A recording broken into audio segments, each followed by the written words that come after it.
Hello, everybody, and welcome to our monthly book club. Today, we are talking about Mort by Terry Pratchett, which was fun because it was my second Discworld novel, and it was Josh's first Discworld novel. And it felt appropriate for the season, being that it is the beginning of the Death Books. So, hello to everyone here. Hello, Derry. I'm happy you're here to talk all about Discworld. Hello, Simon. Hello, Kale. Hello, Rodman. Both here.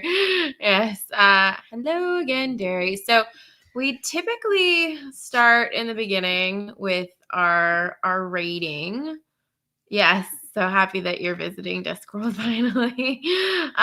So for our rating, would you like to go? What would you give? You always ask me first. This time I'm asking you first. I would give it a 4. I feel like a 4 is a very fair rating. Out of 5. Out of 5, yes. I think this is, as most things written by Pratchett are, exceedingly clever, very witty. The humor that is woven throughout the story resonates with me very well. At points, I found that the story dragged a little bit, even though it is a short novel. But all in all, really enjoyed it. So I would say a 4 for me. I would say for me, it's sort of strange because this is definitely not the kind of book that I typically want to read. Mm-hmm. I would say a 4 to 4.5, maybe 4.5. Okay, you've gone up. I know it for humor, for satire, for the wittiness and of his writing. I mean, it's excellent. Terry Pratchett's brilliant, and I also like too. You can tell how intelligent Terry Pratchett is. Yes. Without him, I mean, there's a few authors that I think try to make it a point to tell you how smart they are through their writing, whereas Pratchett, you can just tell without that. So I would give it maybe about a 4.5. If I'm keeping in mind this is about a satire and a lighter story, even though for my personal liking of it, I tend to not want to read this kind of stuff. Yeah, as Derry says, Mort is the true birth of Discworld. I actually was reading earlier how Pratchett said Mort was the first Discworld book that he was happy with, and I believe it's book 4. So, Derry, I know that you will know that, so you can fact check me on it and let me know if that's the case. But I would agree. It's interesting because the other Discworld book that I've read is Going Postal, which I also enjoyed, but I didn't enjoy it nearly as much as this one. And I felt that Going Postal was definitely too long, whereas this one, I feel it was just like a little maybe too long at certain points. It was just not even that it was too long. It was just that I kind of wish we would go into a different scene. I did feel the story, like you said, it did, especially around the middle, it did drag a bit. Where you could go, I mean, it's a small book, but you could go 25 or so pages, which is over 10% of the book, about 10%. And basically nothing will have happened in that time. And I felt that with Princess Kelly and Mort slowly becoming what he became for a time. I don't know. I felt like that some of that stuff could have been moved along a little quicker. Okay. So I think we will jump into our spoiler conversation because we kind of have to for book club, but it's inferred at this point. It's a little bit inferred, but the intro to this book was so good. I'm pulling it up here. Not the to Rihanna, even though I'm very happy for Rihanna that she had a dedication in this. But when he goes in and sees the hourglasses in this room and he sees a field, now he sees a boy running, now he watches. Now in a voice like lead slabs being dropped on granite, he says, yes. And I was like, oh, I'm so in. I loved it so much as a beginning. I love the concept of everyone's soul being personified as these hourglasses that are just lining this room. It felt like, for me, even though they're not the same at all. It was very reminiscent for me of the Room of Prophecies from Harry Potter, where it was just like, that's how I pictured it, kind of, with just like... We went different ways with it, but it felt like just walls lined with these hourglasses, and almost like death can hear the grains of sand stronger for the people that have more time, or like stronger for the people that are running out of time, almost. I don't know. It was such a riveting I did beginning. like the description a few times with, from Mort's point of view, which is most of the book. I did like the description of the sound that he would hear, whether it was earlier in the book when there were just a few hourglasses towards the end, where it was the room where it was just a deafening rush. I pictured the room at the end of Indiana Jones, or I should say Raiders of the Lost Ark. Thank you. But so we definitely went different ways with that. Yeah, I would genuinely I think that's pretty fair, honestly. Like, I think that the more you get accustomed to his writing, you kind of just put that stuff out of your brain. Thank you. I will accept that that's the right comparison. But honestly, I was really hooked from the very beginning, which I love a good prologue, and I was immediately digging it. But the thing that I want to kind of start our conversation out with is going into a book knowing that death is going to be a main character. I think is such an interesting concept, and it's doubly interesting. Josh hasn't read Good Omens. I have read Good Omens, but Neil Gaiman and Terry Pratchett are two authors that have used death in multiple narratives, and Pratchett uses it in Good Omens, uses it in Mort, and obviously in the Death series within Discworld.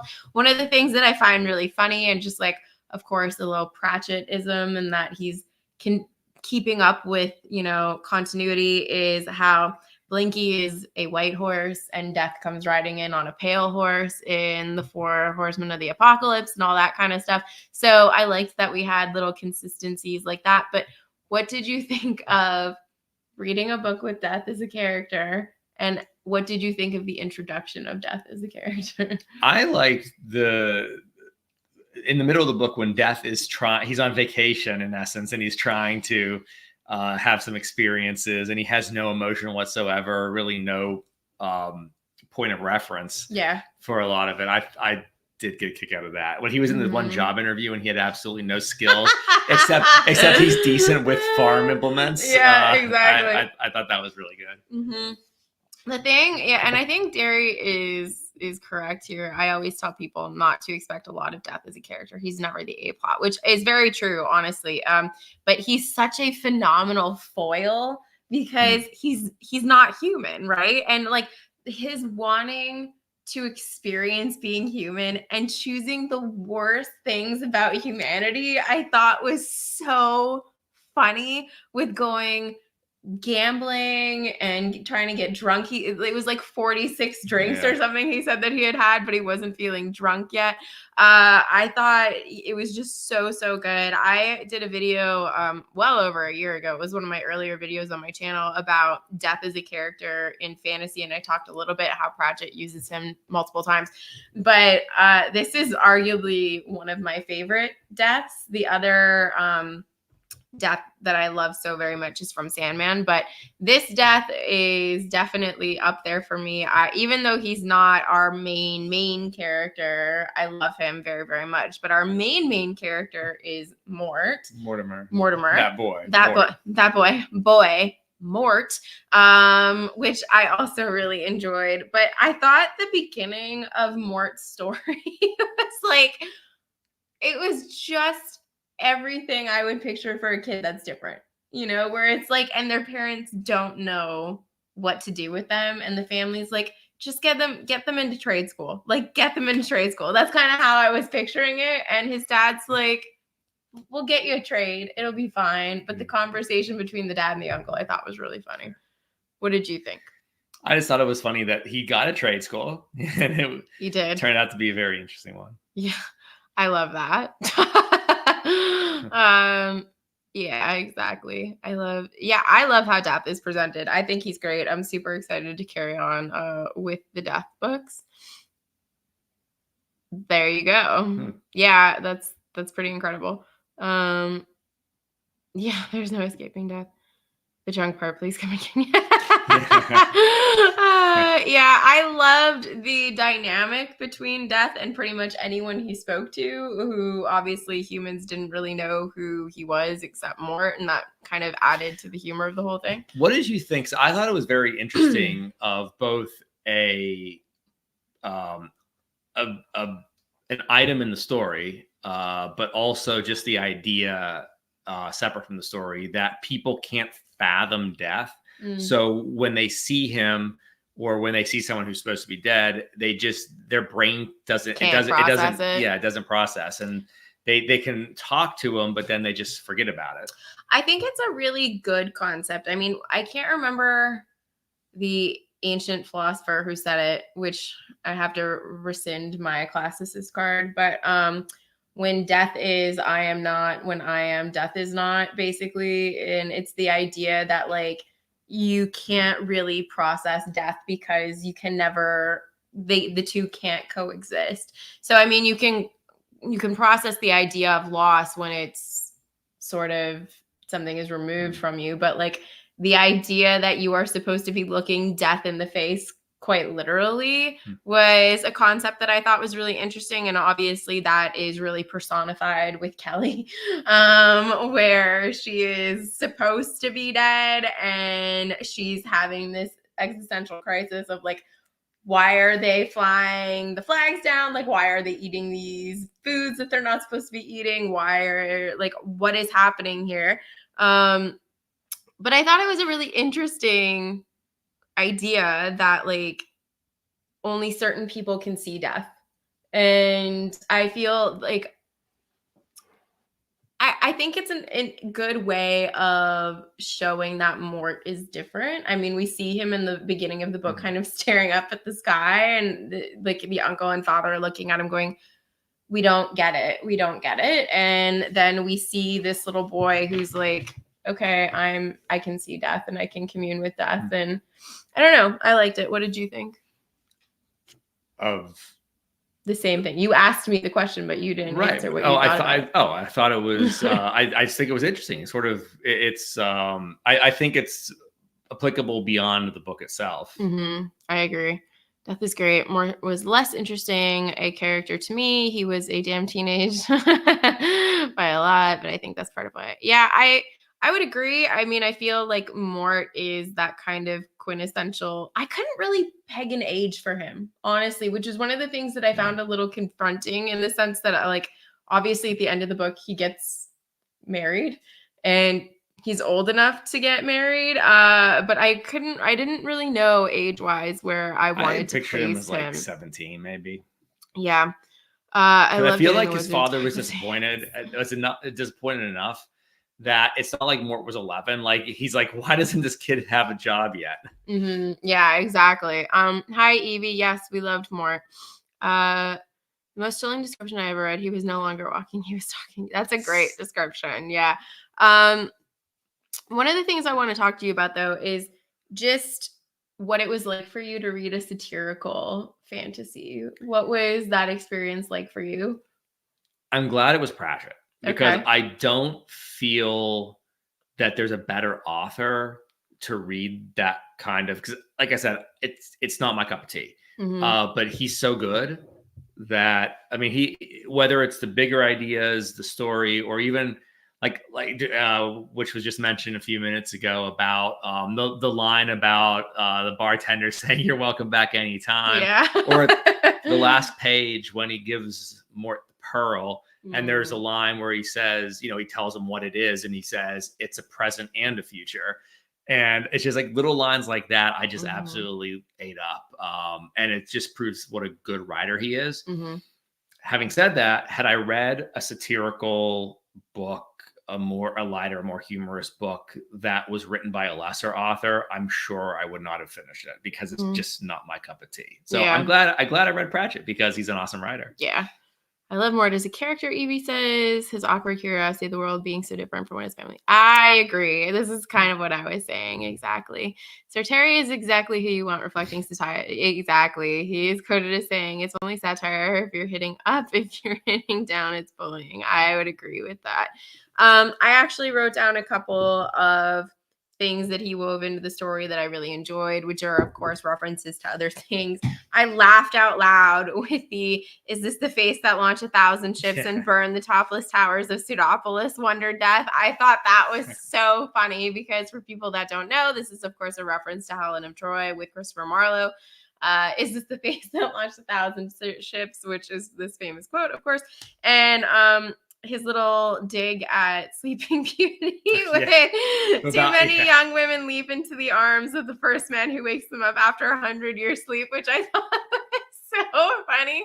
I love his humor so very much. He hits all the right notes for me. And I think Alan is the one that has articulated this more than anybody else. And I'm sure, Jerry, you have too. But I feel like you can pick up a certain number of things the first time you read a Pratchett book, but the second time, if you choose to reread it, there's just so much more you pick up on, especially with other characters that are within the Discworld that kind of poke up in books that you might not realize the first time that you read through it. I know that there is a particular wizard that kind of is referenced in this book that, of course, Josh hasn't met. So, like, that would be a thing if he were to read other books and reread this later, he might come across it. So I think that's a really cool thing. But who would you say was your favorite character from the book?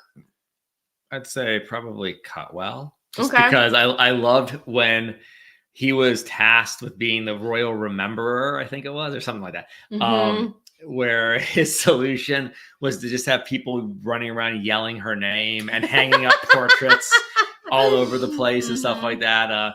I just found Cutwell's scenes, or I could just see it was very visually. It was almost theatrical in the writing, and the scene where Cutwell takes the crossbow and loads it and shoots Mort in the back, all while they're having a conversation. I just thought that all the scenes with him flowed really well, and I thought that he was just overall a pretty funny character. I loved the wizards. I loved Cutwell, and I really liked Albert. Albert was so crotchety, which I super enjoyed. And then, of course, you get this reveal of who he is later, and the fact that he has 90 days basically left on the disc if he chooses to go back. But I loved Cutwell as well. I thought he was so funny. I laughed a lot when the father asked if they would get a visit from time to time, and Death, looking around, answers, by the look of things, we go visit quite often. Honestly, Death for me might have been my favorite overall, just because I feel like we get the funniest comments from Death because he's almost the observational. Well, he is the observational character because he's the other in a lot of this. So 100% on the value of Discworld rereads. I reread The Truth for about the 8th time this year and nearly died laughing when I noticed the joke for the first time. There you go. Exactly. It's the best. I like the wizard too. His dynamic with Kelly was good too. I loved Cutwell's dynamic with Kelly. And that was something else that I really enjoyed in this book. I thought that the pairings were really well done, that I liked the dynamic between Mort and Isabel. I liked the dynamic between Mort and Albert, Mort and Death, and then Cutwell and Kelly and Mort and Kelly. Like all the little pairings that they did, I thought that Pratchett did, were excellent. I think if I had to make my choice of my favorite pairing, it would be Cutwell and Kelly, just because Kelly seems frantic like all the time, and Cutwell's response that he's a wizard, like, and just like that's supposed to mean everything, like he knows things because he's a wizard, and had a hat at one point, like I thought was so funny. I do like that when Albert reclaimed his identity. He needed to take 20 minutes to go to their rooms and cut out pieces of their carpet to make a hat. Yes, exactly. Had to have the hat. Binky, yes, love me some Binky as well. Yeah, I mean, I really thought that the character work in this was well done for a shorter book. I felt like I knew the characters pretty well by the end. I'm curious to see if Death evolves as a character throughout the rest of the Death books, or if it's more so he kind of stays the same, but it's more the people around him that enhance the story. But yeah, Mort and Isabel, I would agree with that. But I don't know. I really loved them all, but I really loved this concept. And I mean, this is something that you and I have talked about regularly. Like if you turned left one day instead of turning right, like how that changes the fabric of everything. And that kind of comes to fruition in this story because Mort has intervened in a way that he's not supposed to. And it causes this whole reality to sort of start collapsing in on itself because people are alive that shouldn't be alive. And I love playing with the concept of realities and how the decision can change all that. And I love that the decision is one of morality, I guess, because Mort is so innocent and is looking at this Duke going, this is such a terrible human being. How are we letting this happen? While simultaneously, Death is like not directly telling him, but Mort finds out that if this guy kills all of these people, that it'll bring this peaceful prosperity to this kingdom. Well, down the road. Down the road. But it's like, it's this really interesting, it's like the trolley problem, right? Well, it's so interesting. It reminded me, and this is fairly narrow, but if anyone has seen the movie Hero, it's the Chinese movie Hero. I know, it's just but like it really is niche. where the emperor, I mean, it's a little bit of it's got a hair propaganda in there, a little bit, but the emperor is viewed by so many people as this terrible guy, but there's this one character that realizes that what he's doing with all the wars and stuff is he's trying to unite the people. And the emperor, once he realizes one person who he respects, realizes what he's actually trying to do. He says he can die happy because, you know, if someone that smart knows what he's doing. Yeah. So yeah, it's a lot of ends justify the means sort of thing. But I did like that, the idea of someone so bad might end up bringing about something good. Mm-hmm. Yeah, I agree. Simon says, I just didn't think they had a romance in regards to Mort and Isabel. The marriage at the end just didn't resonate with me. I find this interesting because I also didn't super feel like they had a romance, but it was one of those things, kind of like how Death knows how long someone has to live. Like I felt like Death knew that they were meant to be married almost, like, because it's hinted at pretty early on that Mort is brought there for Isabel and not really for Death. I felt like that was just Death, not. But doesn't Albert make that comment too? I don't remember. I just thought it was Death, not realizing how unappealing Isabel is, and just tossing Mort into the line of fire. Exactly. The concept that history is its own thing and insists on going in a certain direction. Yeah, I mean, it's super, super interesting. I loved it.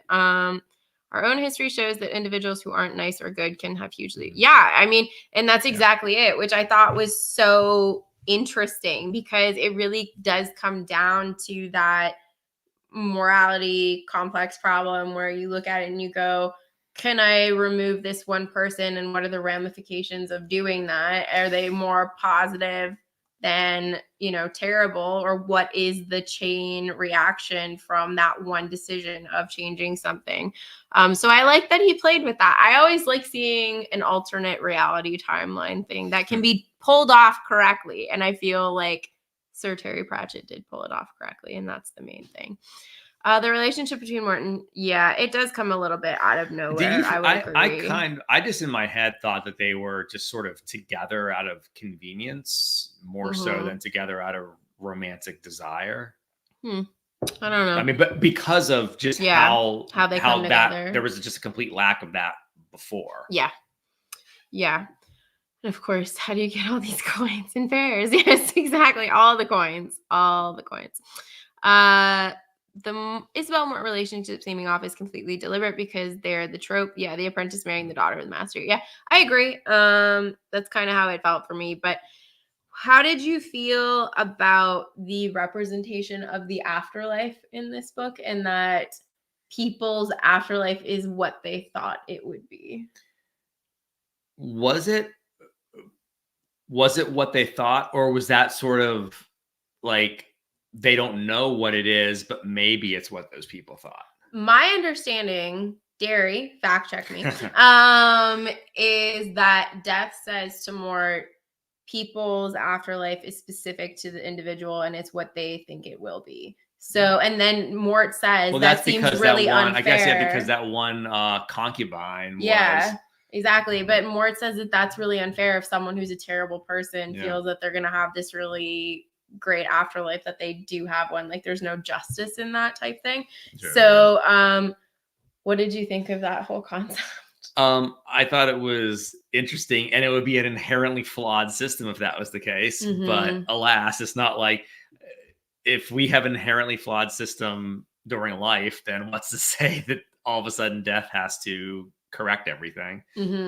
Yes, I love this as well, that death doesn't know exactly what's beyond the end of a life, because like he says, he hasn't died. So, I mean, I thought that the whole concept of death having a job, like, of course it's a thing, it's, death, dying, but it is a job. It's exhausting. Dude definitely needed a vacation, but I just love the way that it's handled, because it's so nuanced. And it, of course, Pratchett was an atheist, like a pretty vocal atheist in his life. And I think it's interesting in the way that he uses religion in a way to kind of weave into the books, because we have this concept of afterlives and death, and the gods are mentioned, and like, he talks about the great creator and that kind of stuff.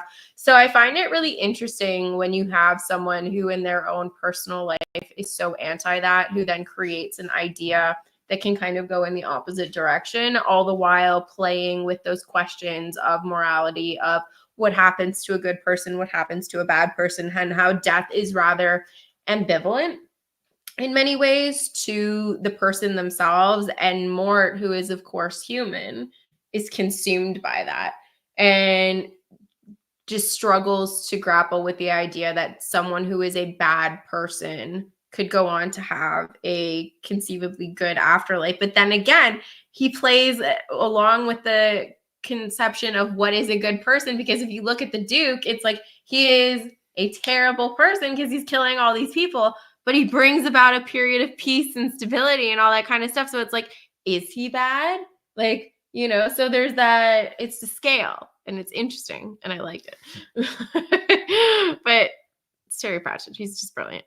Death at that party, trying to understand why it's fun. Oh my God, this was so accurate. And I feel the older that I'm getting, I related to this so much more. So we're having fun. Like that's what it's also very Star Trek, with Data always trying to figure out what's humorous and what's not. Spock too, like just trying to understand how humans really tick, which is something that I definitely liked. So overall, what were your expectations going into the book, and what do you feel like will be your big takeaways from the book? My expectation is that I would not like it as much as I did. However, it's not. I'm not rushing out to read a lot more in that genre. Are you going to read more of Discworld though? I think so. Yeah, I think so. Maybe not in my next book, but no, you've already started your next book. Yeah, but I think my big takeaway is that Terry Pratchett's a really good writer. I think he's so clever, honestly. Like, I'm just constantly blown away every time I read something by Pratchett. His essays, I've read a few of his essays, which are, of course, absolutely foundationally brilliant and heartbreaking if the further you get into them, if you read them. But I love the concept of Discworld. I like how regionally things feel so different, like between Going Postal and this one, the areas are different. It feels so different tonally. Like, I know you're on the same planet type thing, but really very little feels the same.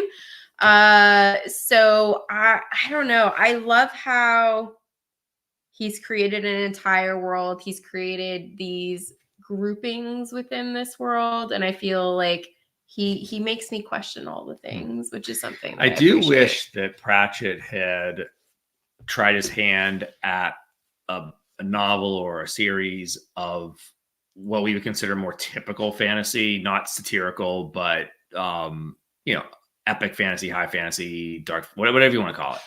I just think that with his writing is quite nuanced, and you could tell that he's brilliant. Capability. Yeah, it's.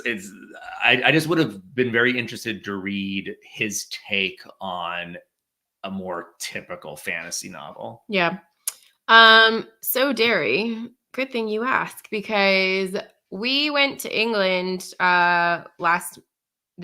earlier this month. I've completely lost track of time, which is where I got this copy. But I also got Weird Sisters and I got Hogfather, but I already own Reaper Man. So I think I will read Reaper Man next and probably go in order so I can do Hogfather for Christmas. I'm thinking that's probably what I'll do with Discworld next. Yeah, I think I'll probably like The Witches, Weird Sisters as well. I don't know if I'll probably just make recommendations to Josh, honestly, because I don't think he'll have a well, I liked this book. I'd probably just want to continue with Death, but I am very interested by the City Watch just because Alan is so in love with City Watch that I feel like I'll have to love it so much. But I think that's probably where we'll go next. Terry is by far the most quotable writer I have ever read. I think I could live my whole life just talking about Discworld. Honestly, I think that's true because he's got so many phenomenal quotes in these books. It's just, like I said earlier, I feel you could reread and pick up stuff every single time. Yeah, a quote for every occasion.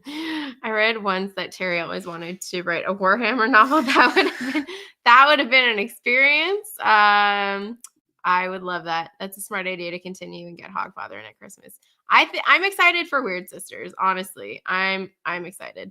And Guards is a starting point I recommend to people too. Yeah, this seems to be this is the City Watch books.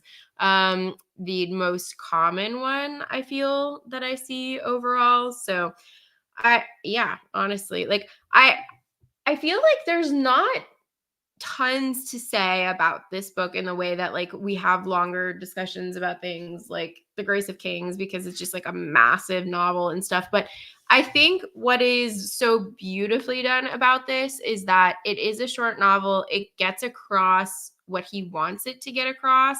It is charming, it's humorous, but it's also very thought-provoking. And it's just intelligent. Like, it's such an intelligent book. He is such a witty writer. And I so appreciate how he layers witticisms with humor. Like, I think so. Like, the two quotes I gave earlier, both are very, very funny and highly intelligent. So I love that he does that. And I think that's pretty consistent throughout with all of his writing. So all in all, I'd say that this was a success. Yeah, definitely. So we've been averaging now. Well, we started a little weak, but we then had Spear Cuts Through Water. Then we had we had Ken Liu. Grace of Kings. Then we had Piranesi, and then we've had this. Mort. So we've had 4 solid books in a row, which is very exciting. And I know that this hasn't been a very long book club tonight, guys, and I'm sorry, but this is just... Hey, it's our book club length and the book length maybe are maybe correlating. It's a 1-to-1 ratio. It means that next month we might have a longer conversation because our book for next month is Leviathan Wakes by James S.A. Corey, which is quite a departure from what we have been reading so far. This is going to be our first sci-fi read for book club. Josh has read this series before, and it's one of his favorite series ever. I have not read this series yet. I am curious to see how I'm going to feel about it. So what Laura's trying to say is that she thinks she's not going to like it. I don't know if I'm going to like it. Main part of it is that we watched the first 2 episodes of the Expanse television series. And I did not like it. Laura did not like that. No, I did not. But I am curious to see how it compares in book form. Typically, I like books more than show/movie. So I am hopeful that I will like it. I mean, George R. R. Martin has a little blurb here on the cover, and I like George. So obviously, naturally, I will love this book. But I am curious to see overall how this is going to go. There you go. You've read all of the expanse. I'm glad. To go back to a little bit of our comments here. I did the audiobook for Mort and I loved it. There were 3 narrators in the one that I listened to, and Bill Nighy did the little like footnotes in the book, which I thought was just most perfect touch. But the deaf voice was great, and the main woman who voiced it was phenomenal. Small Gods, read it, do it now. Have you read our Better Lord Friend Saber? Yes, I'm excited for that. I do love Andy Serkis as a narrator. I'm not sure what the best episode of Full House is. Yes, Simon, got to get the book. I didn't get into the first episodes. Maybe if I push through. I mean, I don't know, Matt. I really don't know. It's one of the few series that he has actively rewatched and loves. I do not like TV. So it's rare that and also I started it on a weekend that Laura actually went away. And so I watched the Eagles game and I watched The Expanse, and that was pretty much all I did for about 3 days. And I came back and he had watched multiple seasons of that show and was raving about it. So yeah. The TV had some kick-ass space battles. I mean, one thing, the TV series, and I'm not gonna say anything spoilery, but there's one particular character that in the book is not as fleshed out, that the TV, and I think it was because the actor was so good that in the later seasons they just let him do what he wanted. But there's a character in the TV show that is better than the version of the character in the book. But I have a feeling I know who it is. I know you know who it is. Yeah, that's fine. Yes, 3 narrators. Death and the footnotes are consistent. I'm happy about that because I really, really like those. But all in all, this is actually this being Leviathan Wakes is going to be our last book club for the year because we are taking December off. We figure most people will be busy in December, and we will be busy in December. So this will be the last one for the year, and that's why it's a bit bigger. It's a fast. If you enjoy it, it's a fast read, aren't they all? Yes. Actually, no, they're not. I should say, because I thought Piranesi, I really, really loved that book, but it was a book I had to take slow. Whereas I read through it really quickly because I love it so very much. But this one, I am excited to see how I feel about it. He's asking if it was the... Oh, so there's 2 characters that are better in the show than they are in the book. Yes. So we're off to a good start with this book already. Good start. I don't know. Do you have any final thoughts about Mort? She wasn't in this book or the first. Final thoughts about Mort. I would just say that the book itself, I think, has some very interesting questions that if you don't have, that's the thing. It's because of how it's presented. You don't have to think too deeply about it if you don't want to. It's not that it's being hammered in, that there's some theme that the author's trying to get across. But the skill of Pratchett's writing is excellent. And it was just a book that I thought worked on a number of different levels. And even though I'm still not sold on that genre, I'm definitely sold on Terry Pratchett. Yes. What would humans be without love? Yeah, honestly, there's so many quotable things from it. It was better than I thought it was going to be, even though I thought I was really going to enjoy it. I thought I would not maybe enjoy it as much as I did because I definitely enjoyed this one more than Going Postal. I think Death's humor probably upped it a notch for me. It felt, I think, really reminiscent for me of Good Omens and the humor in Good Omens. And Good Omens is one of my favorite books of all time. So I think that's a really positive thing. So if the Death books continue in that vein, I'm super excited.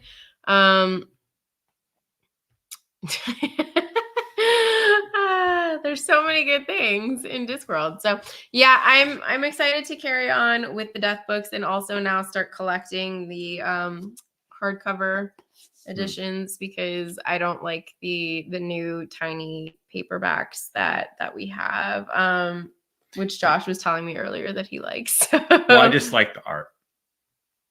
I like these better, but that's my personal opinion. Terran Aarons instead of Homo sapiens. I mean, you got to go with what you got to go with. But thank you all, as always, for tuning in to our book club. Sorry that it's a bit shorter tonight, but I kind of don't want to just beat a dead horse.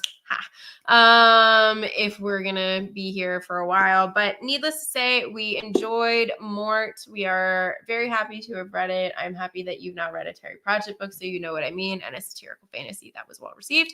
If you would like to join us for our Discord discussions of Leviathan Wakes, you can, of course, consider joining our Patreon and getting access to our Discord. If not, that's fine too. We can hang out here. But we hope that you have a wonderful weekend, and we will see you in a month for Leviathan Wakes. So it's going to be a bigger one. I'm already mentally bracing myself for it. Don't sell it too much. It's going to be great. I'm very excited. But thank you all. And as always, we will see you next time. Bye, everybody. Bye. Have a good night.